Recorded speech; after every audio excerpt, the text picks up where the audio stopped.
This week on Brew Bloods, we're headed to the island of Kauai, Hawaii, and we're interviewing someone that is related to craft beer, a maker of the ancient fermented beverage known as mead. Plus, we talk about our island adventure and our favorite things we've seen. Aloha, beer buddies. This is Brew Bloods. Drink beer. Think beer. You're listening to Brew Bloods. Welcome to episode 62 of Brew Bloods. We are again podcasting sort of live from Kalaheo, Hawaii on the island of Kauai. We're never podcasting live. What do you always Sort of live. Or it's never even sort No, we are podcasting live. We're just not true. live to everybody else. Well, yeah. But we are technically... I guess we're always podcasting. We're always live. That's true. We're never recording from beyond the grave. And it's strange because this week, Mark and I can see each other. Exactly. And it feels weird. It does feel weird. I feel like our quality is going to go down a notch. Exactly. We're going to have a subpar show because I can finally see your face after all these many months. Exactly. Because... What you don't know is that when we normally record, not only do we have giant banks of monitors hiding us from each other, but when we reveal ourselves when we finish the show and or before the show, we are each wearing machine masks on top of that. That is very true. Very GIMP style, complete with the mini zippers. But the only part that opens is the mouth, not the eyes. Oh, yeah, the eyes are fully zippered shut, exactly. Of course. So we're podcasting blind That's why normally we mouth as well. breathe on the air, too. You're like... Yeah, harder. Oh, God. Zip me up harder. Exactly. I don't know what machine masks are for. I don't know what that means. F-holes. That's all I know about. Exactly. So we're still on the... this is our second show here on the island of Kauai. Hawaii. What, the fourth westernmost island of the chain? If you don't count Niihau. Yeah. Where we're the there's- most western of the main islands. True. There's a lot of maps that, strangely enough, don't include the island of Niihau. Right. And there's a reason for that. One, they're a very... exclusive community. They don't have, from what I understand, they don't have power nor running water, and they prefer it that way. Yeah. There's a naval base there, but a very small community of exclusive people who don't want you on their island. Exactly. You can do boat tours, but that's about it. They don't want you stepping on that island. Yeah. But you can boat tour around it. They don't want you stepping on it. But a lot of times you'll see the island chain stop at Kauai. Although I did see Anthony Bourdain did get on there. Did he? And they had a little cookout, and they said if you have the spirit of aloha, you're welcome. So I don't know if you have enough of that to go over there. You did ask me when I came here a week later if Maui Brewing Company labels had changed on the mainland because you'd already become native just because you've been here 1 week more than me. That's right. Aloha, brother. So you're very fake native, but you're kind of like pseudo-native now. Yeah. In a fake way. So we're here, and I thought we would talk about... This is another... All of our episodes are special, but this is more special than others because we've got an interview this time with Stephanie from the Nani Moon Mead Company. Now, you may be asking yourself, much like our Smoking the Bandit episode, why are we talking about mead? Well, mead is a fermented beverage, and it's not just like kombucha. It's actually a beverage that is way older fermentation-wise than beer. That's less questionable than the Smoking Bandit one. I doubt that. It was still a fermented beverage. It was, but, it's also a terrible mainstream beer. This one is at least unique... wine, beer-esque, type. Esque. I know it predates those things, but, it's probably like a it's more of like a wine, but like a different type of wine. Yeah, it's got the consistency of wine, somewhere between wine. But it's fermented, so, it counts. It's a fermented beverage, and it uses almost the exact same process as beer. So we came to the island, we dedicated ourselves the entire trip to visiting all the fermentation places on the island. And dedicated it. There are 3 of those, and we got interviews at none of the beer companies because they refused to acknowledge us. And we got one. We stopped in Nani Moon. We had a great interview at the mead place. We did. It was awesome. Well, I say we. Mark got a great interview at the mead place. Yeah. Well, the beer places hated us, of course, and Mark cut me out at the mead place. I didn't cut you out. You just didn't want to ask any questions. I was going to ask, and I was like, and then you just kept going. You were hiding in the corner. So you hear 100%. You were hiding in the corner, just like one of the last scenes of Blair Witch when that girl's hiding in the corner. That's pretty much what happens. So, anyways, we'll look forward to that later. But I thought for now we would at least talk about our experiences here on the island, because probably, I think, I don't want to say Kauai is one of the more ignored islands, but it's not one of the more popular islands. When you think of Hawaii, you probably think of... one of the more rural islands. Yeah, it's more rural. You think of... I would imagine most people probably think of Hawaii 5-0, Oahu, the island, the city of Honolulu. They probably think of Maui. And you don't not necessarily think about Kauai. Most of your exposure is going to come from Oahu in general. Yeah, and Kauai is a small island, and it's aside from Niihau, the westernmost island.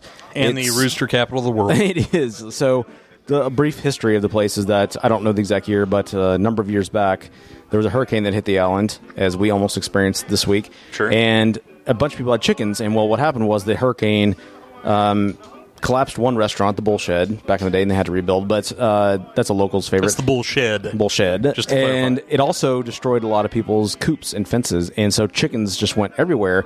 And rather than try to recapture them all, they decided we're just going to let them roam free. So And they sure do. they are everywhere. I mean, literally everywhere. Yes. If it's outside, there's a rooster and a flock of chickens. And or nearby. a chicken. Yes. And, yeah, exactly. And little tiny baby chickens. oh, yeah. Not chicken abortions. No. Not your regular. Not eggs. Not your normal. Although there probably are a lot of eggs around, too. Probably not your normal Yeah. morning breakfast chicken abortion, but yeah, a lot of live non-chicken Unless abortions. you eat tiny real chickens every morning, Right. then it's not the normal. Yeah, real live non-abortions. Yeah, It's possible And they're you could do that, They're very but- cute. They're very cute. It's possible you could eat baby chicks every morning. Yeah. But you probably don't. Now I arrived. Myself and my wife. We arrived. Baba Wawa. We arrived a week before Marriage. Dustin and his wife Elena arrived onto the island of Kauai. And correct. I came because a friend of ours, or a friend of mine, I should say, he Yeah. works here. He's in IT, and he went to Samoa for a surfing trip. Yeah. And he likes to have people watch his house while he's away. And we decided to come So Mark fill has in. sat outside staring at it the Yep. entire time. The entire time. I've never once entered the house proper. So Crystal and I came a week before, and Dustin and Elena arrived after. Now, I figured we'd talk about some of our favorite I'd things of probably this be trip. friends with him if he met me. Yeah, probably. And probably we'd hang out more than you did. Yeah, probably so. That's usually the way it goes. You steal all my friends. Oh, yeah. But I will say one of my favorite things. So this is my second time to Kauai. I came January 2015 before. We both yeah. really enjoyed that trip. In that trip, we only stayed a little, like 10 days. And at that time, we went up to the... if you go up the mountains of Waimea on the western side of the island, there's the Waimea Canyon, which you've seen in Jurassic Park. And there's a campground up there that we stayed at, which was awesome. And it was a lot of fun. It was really muddy. Is that the one where Sam Neill was laying on top of Jeff Goldblum? Jeff Goldblum's Yeah. gut? It's not quite up Waimea side, but it's up there near Waimea Canyon. And if you know Waimea, if you've seen the opening shot of Jurassic Park when they enter Isla Nublar, the waterfall there is a shot from Waimea Canyon. They filmed a lot of it here, but They filmed some on the north side, too, didn't they did. 'Cause Yeah, there was some mention yeah. up there when we drove up there. There's a whole helicopter tour of Jurassic Park Yeah. stuff. But this time, so if you go all the way to the top of Waimea, there you can see down upon the Nepali coast. Yeah. And the Nepali coast is a place where if you want a really, really difficult days-long trek, you can get to the Nepali coast by foot. Sure. And or you get there by helicopter, and or you get there by boat. And Right. we decided to take a sunset dinner cruise that was supposed to be... He decided to do the lazy way. We did, exactly. Yeah. We were going to do... It's supposed to be a 4-hour trip, ended up being 5. Yeah. And we went out there, and it's just... The scenery is just staggeringly beautiful. That shows you what he can afford, folks. Right. He could afford that. We had to skip it because we couldn't pay for it. Now, it's just amazing. I can't even adequately describe how beautiful it is, but if you just Google Nepali Coast, Napali, you'll see how just amazing it is. But it's really just... Sometimes it's just about the people Sure. that you encounter on these trips. A lot of times, as we've encountered on cruises and whatnot. Oh, yeah. I mean, if you have any proclivity to being sick, motion sick at all, you should not take one of these cruises. Because... That's, yeah. That's true for a lot of these. That's a yeah, indeed. That's true for a lot of these, I don't know. Even if you can see the coast, people can get Yeah. sick. They get sicker. They tend to get sicker if you can't. But even Right. if you can, Yeah, I you would say could- that's true for a lot of You places. could see the coast, not necessarily the horizon, but you could see the coast. If you can't and handle the waves and all that kind of stuff. you could see it the can get horizon, pretty but all rough. it was Yeah. choppy water, and it was really choppy going out there because we're going against the current. Sure. And almost immediately, people are getting sick, and I'm like, why? I mean, it's not a cheap boat trip either. It's Yeah. you're talking, it's like 130 per person, some such. Sure. And I was really surprised at the number of people that got sick, but. By the way, things not necessarily cheap out here. depending on what No, you're doing. it's a lot more expensive. Yeah. But there were a lot of people that got sick. You know, there was a lady that was, and some really rude people we encountered. So there was one couple in particular that they you could tell they were together, but they seemed apart. The one lady was at the back of the boat. The husband was over there. Just, I don't know. They never talked to each other. They're Yeah. very alone or whatever. It Yeah. seemed like they were really pissed off at each other, which is what I thought they were.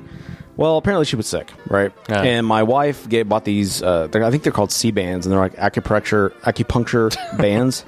I was going to say I was trying to I don't combine. know what acupuncture is. Well, I was trying to combine acupressure with acupuncture, but Yeah. anyways, they help relieve seasickness, and she had one. She gave them to the lady, and supposedly that helped. Well, yeah. they I don't know. At the end of the trip, after the lady done, she had given it after the first vomit, and the lady did a lot better after that. Yeah. And we got back to the boat, and the lady came and found us and gave back to us, but neither nor herself nor her husband. Neither nor. Nobody said thank you. Yeah. And Crystal, my wife, was like, here's your bands. She was like, oh, do you feel better? And she's like, and we're back online. She's like, well, I do now. And just turned around and walked off. I'm like, you can't say thank you. Blew some diarrhea and took off. Is it that uncommon to like? Yeah. Is it just the southern states that are like you can't show a little hospitality and say thank you? I don't think that's true, but yeah. Yeah. Anyways, there was that. There was one guy there that he just looked like he'd applied so much sunscreen. Mm-hmm. He was probably in his 50s, gray hair, whatever. Yeah. He it was so thick on his face. He literally looked like a Peter North victim. Did you add to that? I did. I was like, you need a little more? Yeah. Yeah. Yeah. Yeah. You like that? You like sunscreen. SPF 20. Exactly. Yeah. Or anyways, more like 100. The entire trip, I'm not that protective now. It's very thin, watery. I thought you might be that covering, not that protective. I'm that covering, but it's not. It's a very thin watery coating. Okay. Yeah. Fair enough. Yeah. It's there's that in abundance, but it doesn't protect you that well. Right. But it's gotcha. Yeah, you like that SPF, yeah. That copper tone. Yeah. Get it. But anyways, it was literally like the spray version. It literally looked like the end of just good or bad gangbang scene. It was it was pretty. It was all over the place. It was. Mark is the gangbang expert on that. I am the gangbang king. Yes. Yeah, so if you need to know what a good scene is, hit him up at the Mark on Twitter. Anyways, it just was. It was disturbing about the amount of white sunscreen. I don't know if he just didn't know how to apply the sunscreen. Yeah. Or he got some unusually thick, chalky substance. Yeah, it could be either way. Something. Yeah. I'm not a big fan of the thick white sunscreen anyway. I like the light spray version. I do. I mean, it's just about what health qualities you want. I mean, supposedly like copper tone stuff is way worse for you health wise, but then again, yeah, but the thick organic beaver sunscreen that I get, you know, is way thicker. It's like a nice paste you have to trowel on. Yeah, I don't like that though. Yeah, I'll go for the unhealthy that's a little bit lighter on me. And then you get burned as you did this week. A little bit. So, yeah, and the other thing that the coast here is awesome. There's Poipu Beach here, which is awesome. I haven't been to every beach here. Been to Kalapaki. I haven't been to Shipwreck yet. Been to Poipu, which I've been to many times. I went to Shipwreck. It's pretty nice. We didn't invite me. I walked out there one day when we were out there. Whatever. You didn't invite me. We're going tomorrow.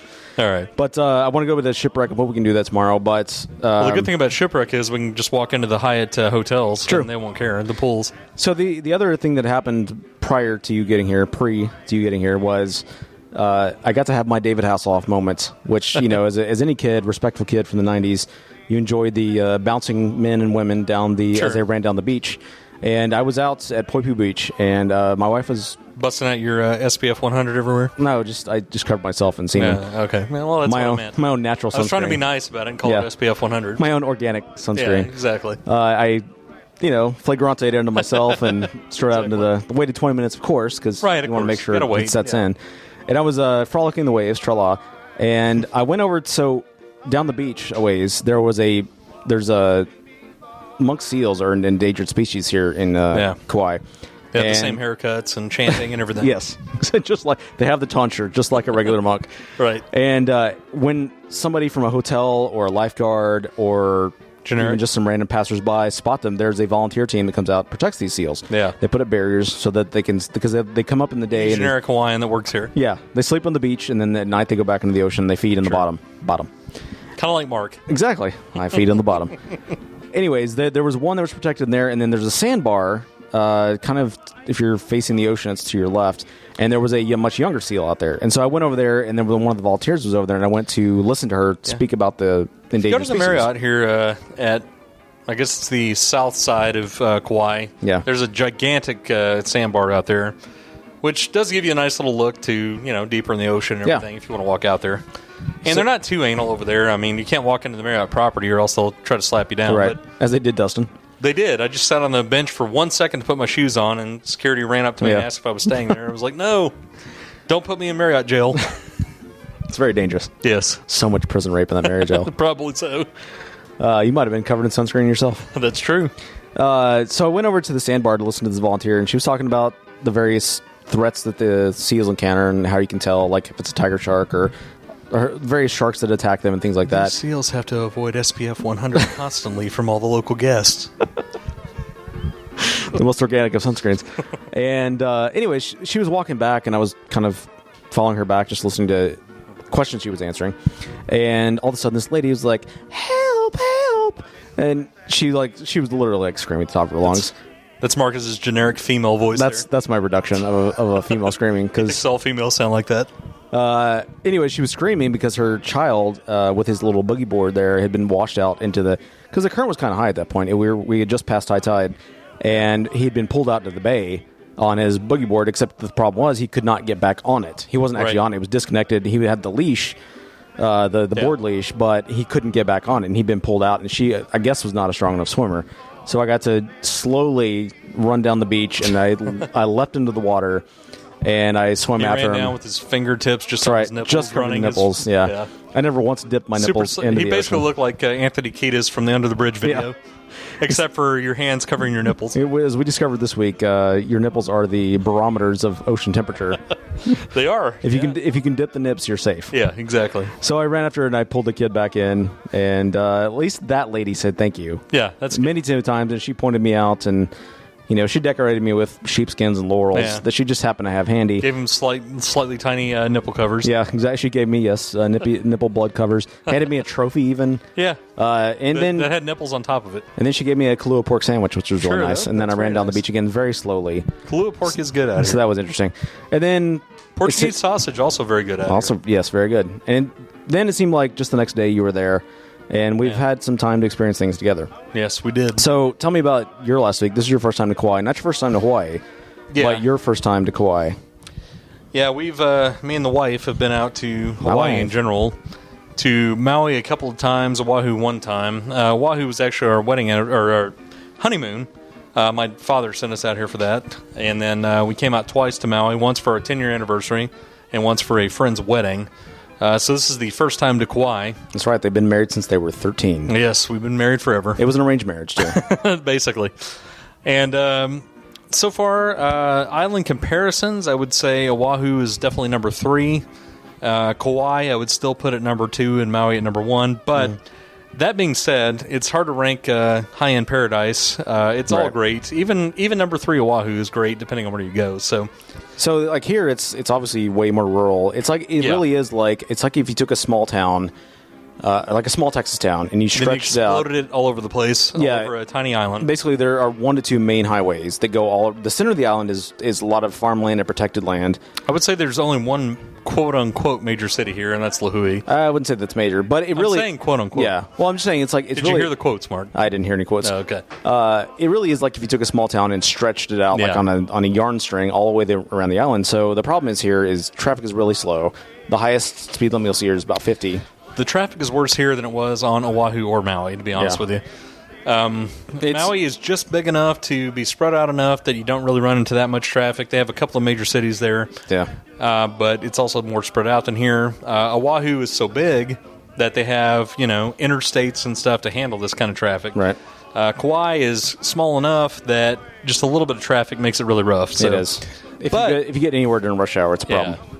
But I would still say I love it. It's very rural. It's very. I totally understand why they call it the Garden Island because, oh my gosh, everywhere you go is, trees and foliage and it's farmland and it's super rural. It's very wild out here. They have a couple little retail centers, but other than that, it's so wild. So if you really want to get away from it all, I think Kauai, out of the 3 I've seen, is the most away from it all. Right. The one I could sustain the most on is probably Maui, just because it has enough big city amenities, but also has enough rural. Yeah, there's kind of a nice combo. There's the 2 main stores here there's a couple of Safeways.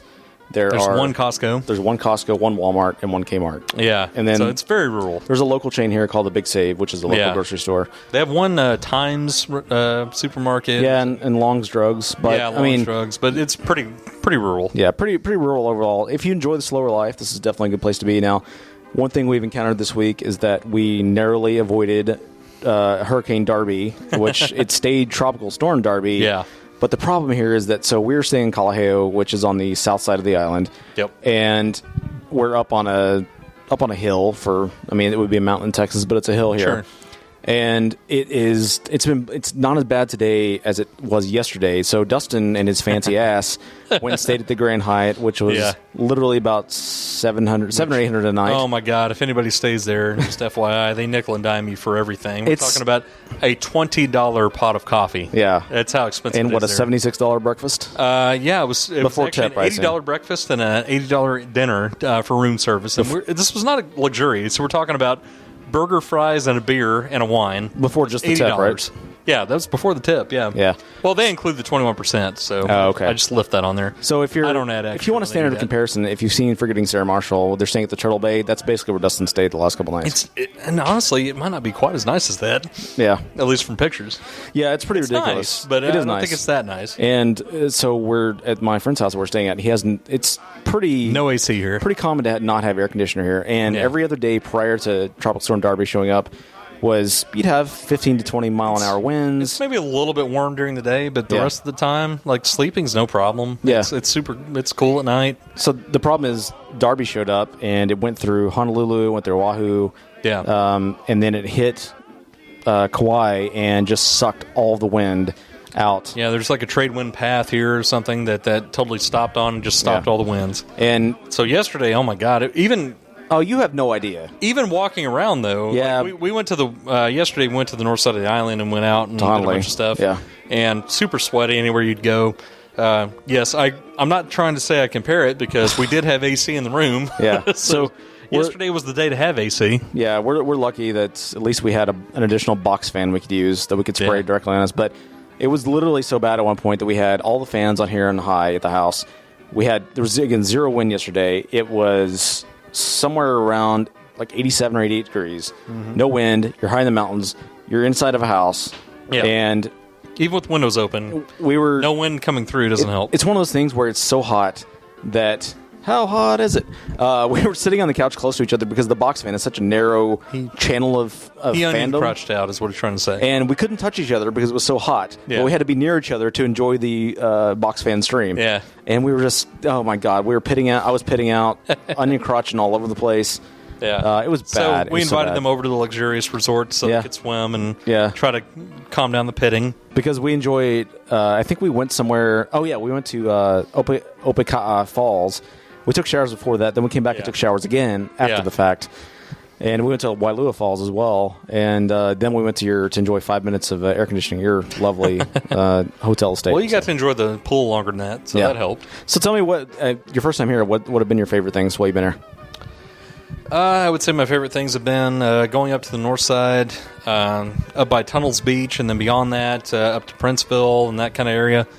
I thought Honolulu is up there too. Yeah. The Honolulu Bay is really cool. They got a couple of cool restaurants up there. Unfortunately, we made the dumb decision to drive up there on a Monday when everything on Kauai is closed Sunday and Monday. At least in Honolulu.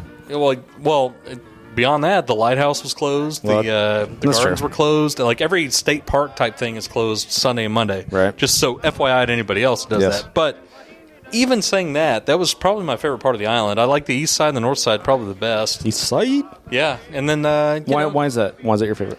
I think it has the most I think the highway has the best ocean views. I think just the look of it is so, if you're going to be in a rural island, I mean that is super rural up there. Right.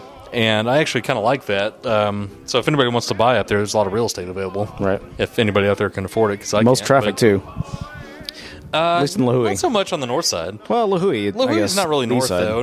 Well, it's more saying east and southeast. East, but Kapa'a, Lahui, it's terrible. I'm talking about like the Honolulu side. Oh, Honolulu now, It's nice up there. There's not a ton of traffic, but man, it's super rural. I mean, it's going to take you a good hour to get to any kind of store or anything you want to do. But when we went to the Limahuli Gardens, we went from Kalaheo to there. Keep in mind, this is not a big island. Yeah. It's not really big at all, but it took us an hour and a half to get to Limahuli, I guess. Yeah. Limahuli, whatever. But it's not that... Everything you hear, it seems like everything is about 5 miles away. Yeah. And keep in mind, like, if you're traveling in normal, lower 48, or I guess upper 49 in this case, speeds, it'd probably take you about 5 minutes to get there. Even coming from Kalaheo to go to the Waimea Canyon, I mean, that takes a long time. dedicating half a day minimum to do that. Well, we went today. We went to the Kauai Beer Company and the Meadery, which we're about to have the interview with. And coming back from there, I think we sat in less than a mile of traffic, and it probably took us 30 minutes to get through there. Yeah, don't worry, folks. We're still talking about beer on this. We are. We're just giving you a little Hawaiian background. Yeah, a little Hawaiian pleasure for your face. On the beer front, to maybe bring it back to what our show's about. The Coronado Brewing Company. Have you ever had them before now? I've not. I am not familiar with them. We went to the Gaylord's. There's a place over here that does a luau. There's the Kaloa Rum Company, which we went to. Yeah, and a rum tasting. And they do a rum tasting, and then there's a bar around the corner. There's a kind of a really, really, really, it's like the nicest shopping center I've ever seen. You wouldn't think it's a shopping center. It looks like a giant restaurant, like a Gaylord hotel or something. At any rate, there's a Gaylord's restaurant, and there's an awesome bar in there. Oh my God, it's the nicest. It's really, again, literally. It looks like a huge living room with a big ass bar in it. Yeah, so and it looks awesome. It's really, really nice. It's really the nicest bar I've ever been to. But we went over there and hung out. Well, and I mentioned that because I'm drinking right now. I actually was able to find another bottle of this at the local Safeway. Yeah. But at that particular place, they offered up a Coronado Brewing Company Islander IPA. Yeah. And this one doesn't actually fit in the normal realm that I would like because it features a lot of Columbus hops. And those aren't normally my favorite, but they have enough Centennial hops and West Coast hops to counter it out. And I would say... It's very much like if you ever travel to New Orleans, and everywhere in New Orleans, all you see is a Beta. Yeah. If you ever travel to Hawaii, all you ever see in Hawaii is mostly Kona and Maui. Occasionally Maui. Yeah. Mostly Kona, occasionally Maui. There's also Big Island Brewing Company, and then Big Island Brew House and Big Island Brewing Company show up every now and again. And there's Lanikai as well. Right. But, I mean... and then locally, there's the... Kauai Island Kauai Brewing Company, which is a brew pub. Sure, and we'll talk about them later, too. I know, I just wanted to mention that. Sure, but I'm just saying, you drive anywhere around the States, you see Bud Light, Miller Light. Right. You drive anywhere around Hawaii, you see Kona, Longboard Lager, or you might see Castaway IPA or something like that. So it was kind of nice. I don't have a problem with Castaway IPA, but, it is what it is, and you have it enough, you want something else. So it was kind of nice to see something different. And I would say that this Coronado Islander IPA, I would give that 2 thumbs up. And we should mention it's not Hawaiian. I don't know No, if it's not Hawaiian. It's actually from California. Yeah, it's from California. Coronado, California. But it's one of the few alternatives we had here other than your AB InBev. Yeah, and again on the brewing or on the beer front, Hawaii does get a decent amount of Oregon and California beers. You have to search them out a little bit more. I would say Deschutes is fairly common. Yeah, Deschutes. Rogue is here. Yeah. There's a couple other ones in California, like Lagunitas is fairly common. Some of the bigger California breweries. Right. You don't really get anything else outside of those California breweries, but you do get that mixed with the Hawaiian breweries. And as we mentioned here shortly in the interview, there's not a big craft beer scene on Kauai. It's really very much a niche community. The Big Island apparently has the biggest craft beer scene here. Yeah. So yeah, the Coronado, just what's the name of that IPA? It's Islander IPA. Yeah, it's really good if you ever have a chance to have it. It's really well balanced. It's a really lovely shade of yellow gold. Very clean, gold, very smooth, clean taste. Really well balanced, and a nice white head on it. There's a tiny bit of pine, but most of it is very smooth. It's really, as the name says, it's really appropriate. It's not an ass kicker double IPA or anything. It's a very smooth single IPA, and I enjoyed it quite a bit. And before we get to the interview, we should just mention, as we experienced at the bar, apparently you're not allowed to have any sort of liquor in your hand, and also so you can't double fist a liquor and a beer. Right. You can only have... Hawaii does have slightly strict liquor laws. Yeah, it's weird. So there are liquor laws that you can buy for any grocery store, which is really nice. I wish Texas would adopt that. You can buy until 11 p.m., which in Texas we have till 9. Mm-hmm. And I think you can start selling at 6 a.m. I could be wrong on that. Until 9 at liquor stores. Yeah, 11 a.m. to 6 a.m. you can't sell. Yeah. But after that, it's fully open. But you can't double... here you don't have to worry with the liquor store thing. Yeah. Yeah, but you can't double fist. Right. Which sucks. Because I was trying to get... We were trying to split a bomber of this Islander IPA, and because I had a rum and coke in my hand, he would not allow me to have a pint. His ass off. He couldn't drink it. He wouldn't let me IPA. He wouldn't let me have a glass of the IPA. So I had to wait until I was done with the rum and coke or whatever that was.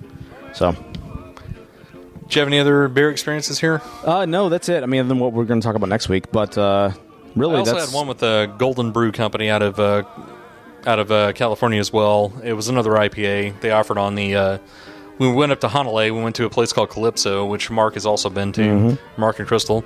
And it's a nice little, it's kind of like a little pub. It's not anything exceptional, but it was also good. I mean, I wouldn't run them down. They were good. If you're up there, it's a good place to stop. That IPA I didn't like quite as much as the Coronado, but it was good to experience yet another new IPA, and it was good. And it's good to see that even the little tiny rural island of Kauai actually has a decent amount of diversity on that front. So you don't have to be stuck with a Bud Light and only Kona. Well, just be aware. You're gonna have, if you're from the upper 49, you have a much more limited selection here. So, just be aware of that when you come to this island. If you really want lower 48 in Alaska. Mark tries to lump Alaska into it like they're. I said upper 49. We're not. Can't say lower 48 because we're in the below. So. Well, but they call it the lower 48. I know that, but we're in the lower 48, so you have to refer to the mainland as the upper 49. I guess. Or maybe say the upper 48 then. All right, Islander Mark. All right. Well, finally, I know you've been desperately waiting for this. Finally, we get to the interview with Stephanie from Nani Moon. You should be desperately waiting it because she's a very nice person. It's a good interview. We went to this. We should say that we went to this meadery. I guess that's the right word for it. Meadery. Right. And we found a list of the breweries that were available on the island. We went there, and we were sitting there just having a few glasses, sampling, having a flight. Yep. And she was very, very welcoming and absolutely explained everything, made recommendations, et cetera, et cetera. And I just took decided to see what would happen. It was like, if you come to Kauai, you should run by there. You should. It's a very nice place, and she was a very nice lady. She was very, very open and welcoming, and it was great. So if you want to see pictures from this, you can go to Instagram.com/brewbloods. You can visit the Nani Moon website, and I would highly recommend you at least, even if you don't join the Mead Club, that you at least buy maybe a couple of bottles of their mead, because it's not quite wine, it's not quite beer, it's somewhere in between. Paying us to say this. We just experienced it, and we think it's good. Yeah, I think we both like the Deviant, which was a spicy one. It's called Deviant, and it's got a sweet up front and a spicy bottom. And much like we like our women, exactly, it was very, very tasty. It would go really, really great with some Mexican food or something like that. Absolutely, yeah. But she had that wasn't the only one. She had a lot of great meads there, which we really enjoyed. So enjoy our interview with Stephanie from Nani Moon. We're here with Stephanie from Nani Moon, the owner and head brewer. Is that the right word for a meadery? Yeah, mead maker, mazer. Mazer. I've never heard that word before.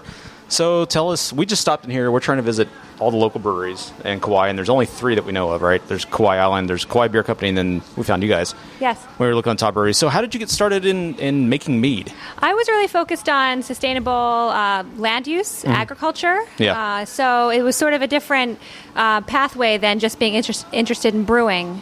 I was looking into ways into how we can maximize our agricultural resources here. Okay.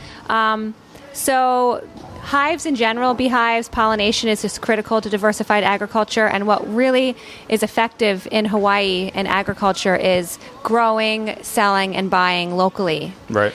So that's really where the premise came from. I had never drank mead before. I just knew it existed. Right. And the varieties that I have really come from my food and wine background. So they're crafted to be enjoyed like wines, but with all the different flavors of the islands. So tell me, I guess let's go to your background. So did you grow up in Hawaii? No, I'm actually from the East Coast, Philadelphia. Okay. I went to school at University of Miami in Florida, and I studied marine science, biology, and chemistry. And I came out of that really focused on sustainable land use patterns, because everything we do on land goes into the ocean. So how did you then make the trip to Kauai or Hawaii in general? Straight to Kauai, and I moved here right after college. Okay. Yeah.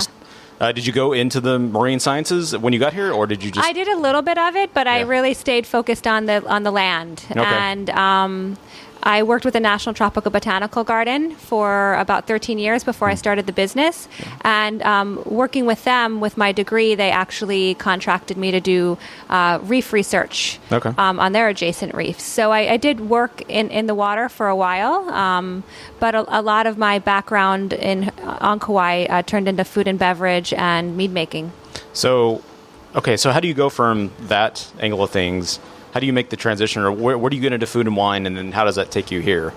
Well, this this is a beverage. Yeah, So. yeah. Well, you said with your food and wine background. I guess Yeah. I was curious about that. Well, no, I just worked in some of the really great restaurants here Okay. on Kauai. Started off at Gaylord's. The general manager at that point was one of the top sommeliers on the island, and he really started teaching me about flavor profiling, food pairing, just different unique wines in general.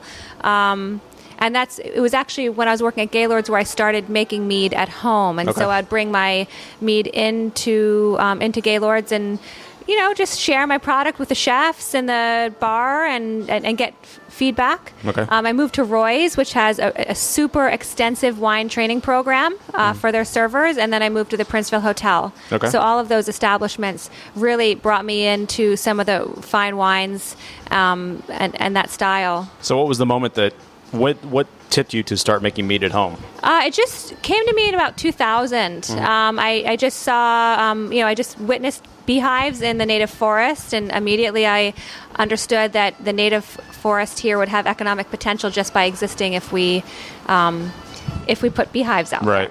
there. And also with the diversified agriculture, putting hives on farms helps with pollination.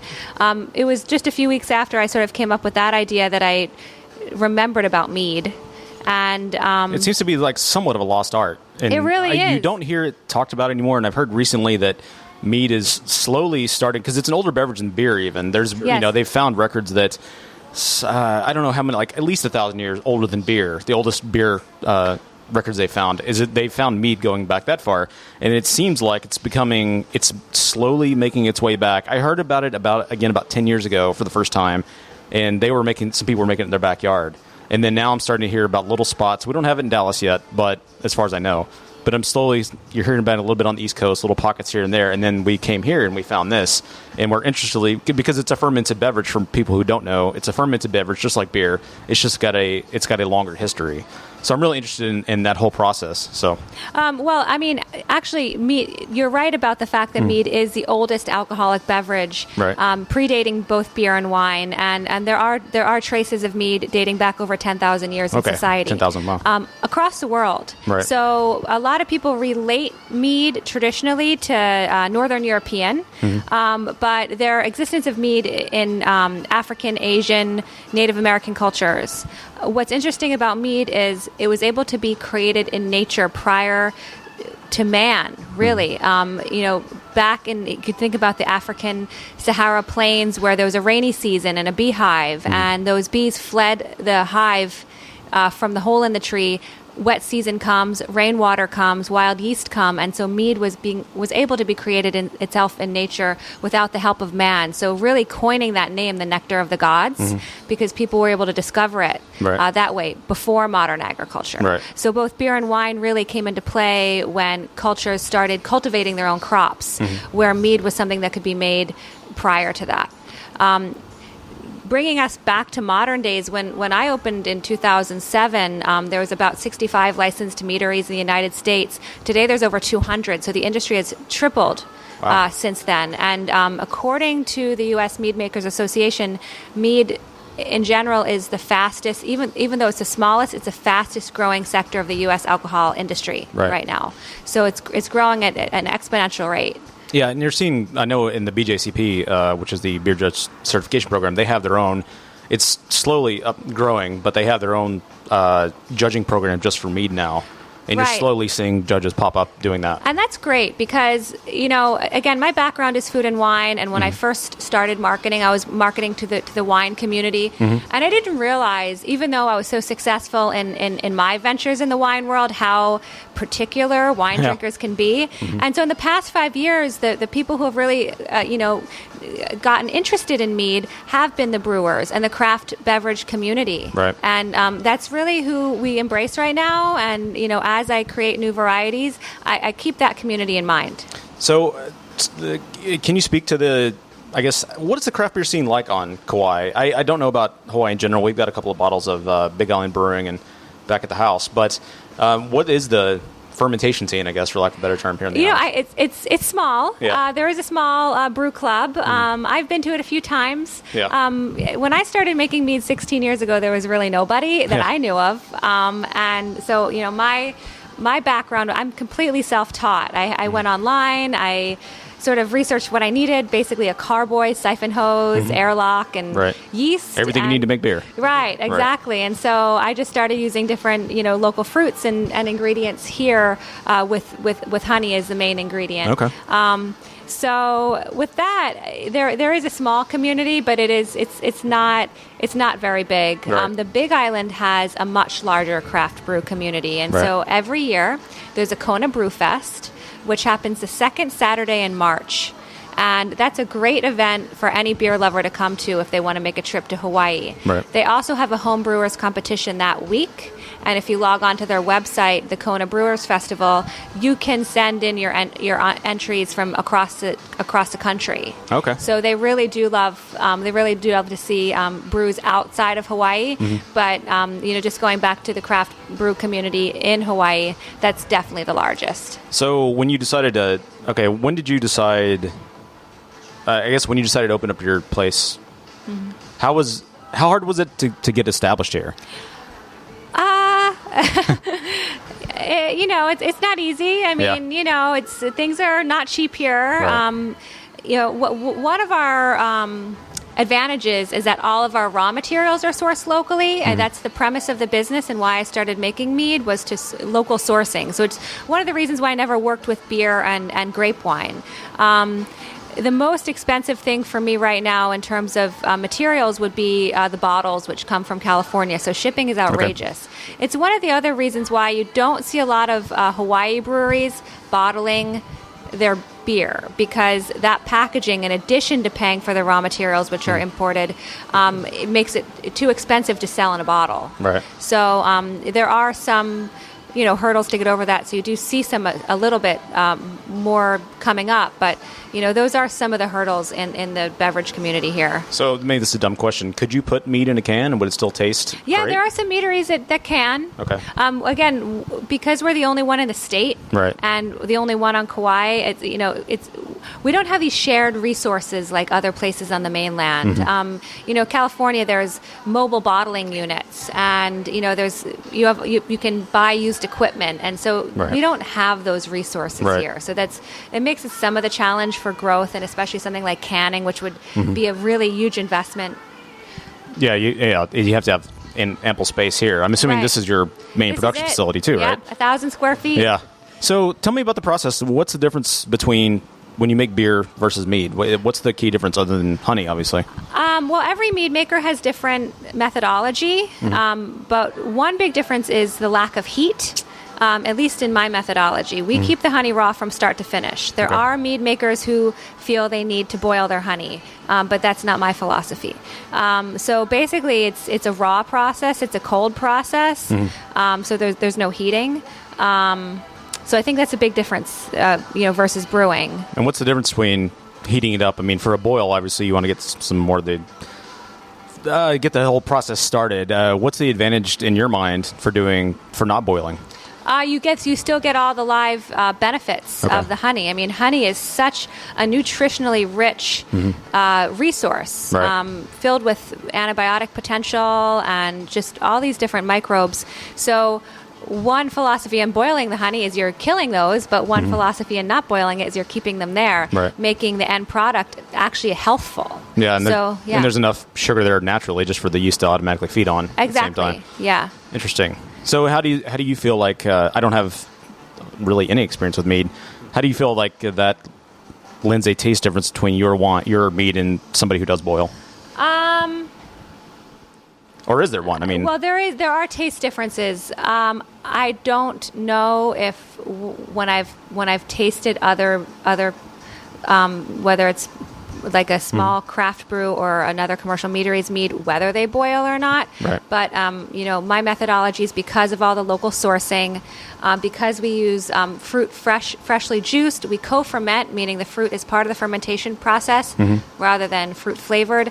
I mean, our meads are considerably different than anything you're going to ever taste. Right. Because they're fresh. Yeah. And okay, and I guess lastly, like we've got here on the menu, you've got about six different meads here. How do you, when you're making your recipes, do you just kind of where do you get your inspiration from, and or do you start somewhere, or do you just throw a bunch of something in a pot? I mean, where do you? I used to. As a home brewer, I used to just work with anything that I could find at the farmer's market. But as I went commercial, I was really like, what fruits can we get in abundance at a good price? Right. So something like lychee, is super expensive across the board. So Right. it's not something I work with a lot. But like we use star fruit, passion fruit, the mountain apple, pineapples. These are fruits that when they're in season, they're in abundance, and I can get them at a good price, and we can work with them and make a lot. Okay. I am working now with more straight meads, which are just traditional meads. Those are still in 5-gallon batches. I'm actually working on a few coffee meads. Nice. Using a local Big Island coffee roaster. So I'm always experimenting in 5-gallon batches, and when they are ready, they go on the board behind us, and the first dibs go to the Mead Club members, which is a little small group. We do quarterly shipments that really anybody can be a part of. But so the Mead Club members get first access to those small batches. So is that it's just an organization you're part of that ships different meats to different It's people? our organization. Oh, it's your organization. Okay. The Mead Club. Well, Yeah. I know we have Dustin is a member of a beer club, and Yeah. they gather from different places and Yeah. then ship you some. So I wasn't sure exactly how that worked. Yeah, well, if we had more meaderies to choose from here, we'd work with those. But no, Yeah. it's basically us. So Yeah. the Mead Club basically is a quarterly shipment of our most recent bottlings out of Okay. the large tanks and some of our small batch selections. One of the other fun things we're doing with the small batch meads is working on sours. Oh, okay. Interesting. So again, but they're done off premise. Yeah. So So it doesn't contaminate everything? Yeah, exactly. All right. Yeah. All of the small batches are made off premise. Are you doing any open air fermentation? Not really. Yeah. No. There's too many microbes here. Right. But yeah. Fair enough. So, and just wrap it up. I know I don't want to keep you here, but how have you found, and how's business been in the last 7 months? How have you been received by the community? I mean, obviously you've been here for quite a while now. 7 years. 7 years is, that's a long run for some breweries even, so. Yeah. It's slowly growing. When I first started making my first commercial batches of mead, no one knew what mead was. It was still very, very young in the industry, extremely young in the community. So it's growing. It's growing slowly. Yeah. And it's one step at a time, educating people one step at a time. There are people on this island who still have never been here or tasted mead, but Kauai is a very small, slow community, and so sometimes they're not as quick to grasp onto something new. Again, our best event that we go to and participate in is the Kona Brew Fest, and we do get the most love out of that community in terms of appreciation. Yeah. But it is slowly growing, and people really understanding our concept, our philosophy, our support for the community, and all of that brings our success. Well, congratulations on everything. I mean, 7 years is no small feat in the fermentation industry. So, you want to tell everybody where you can find more information about your products? Yeah, well, we just updated our website, so you can visit NaniMoonMead.com. It's Nani. Nani, Moon Mead, MEAD. Okay. And, if you want to order from there, you can email us directly. We can send you an order form direct from the Meadery, Okay. as well as we work with the Kona Wine Market, there's a link to them on our website where you can order online. Okay, great. Well, thanks for your time, Stephanie. Yeah, thank you so Appreciate it. much. Okay, aloha. Well, I hope you enjoyed that interview with Stephanie from Nani Moon. You better Again, have.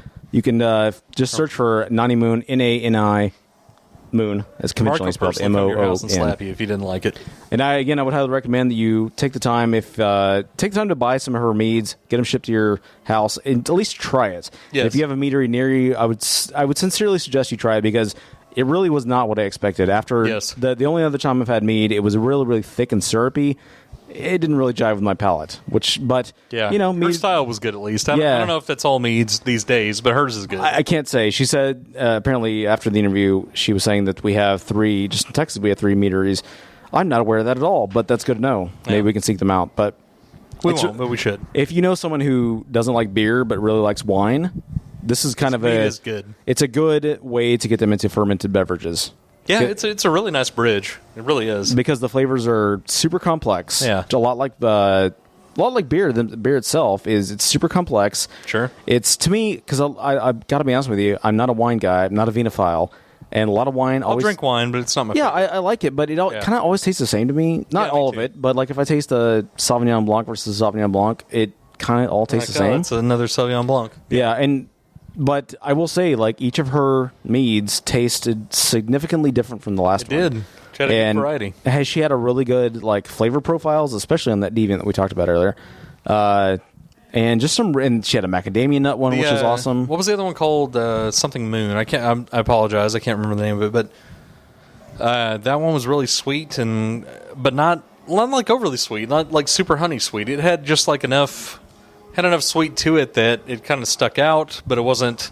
I remember that was one of the first ones you actually exclaimed at the top of your lungs and loved. So. Well, they had the Latkes Nectar, the Pineapple Lime, the Winter Sun, the Ginger Spice, the Cacao Moon, and then Cacao Moon, that's the one I'm talking about. Yeah, and that I apparently cut off part of the picture, but yeah. Anyways, the deviant that was really, really solid. Yeah, that's the one that has the macadamia nuts in it. Really, not that any of them were bad. I enjoyed all of them. Yeah, honestly. it was great. Yeah, so Some stuck out more, but I liked them all. Well, thanks, Stephanie, for that. We took a flight on it, and it worked out for us. So thanks again. Check them out. Just search for Nani Moon, Nani Moon. All right, well, thanks for listening to another episode of Brew Bloods. You can, if you have any feedback on the show, you can call us at 469-665-9827. You can email us at brewbloodsshow@gmail.com. We are on Reddit, reddit.com/r/brewbloods. Facebook, Twitter, Instagram. We are Brew Bloods on all of those platforms. And you can email us at brewbloodshow@gmail.com. Is there any new social media that we're on? Nope. No, okay. Just Pokemon Go, which we're not part of. Maybe we'll put a build on Peach, right? A Brew Bloods Pokemon out there. You can go find our giant heads. Exactly. It'll just be us holding a beer, and you can catch us. We'll get you It'll guys be like the easiest level. You won't even open your phone. Exactly. Open your phone. It's so old school.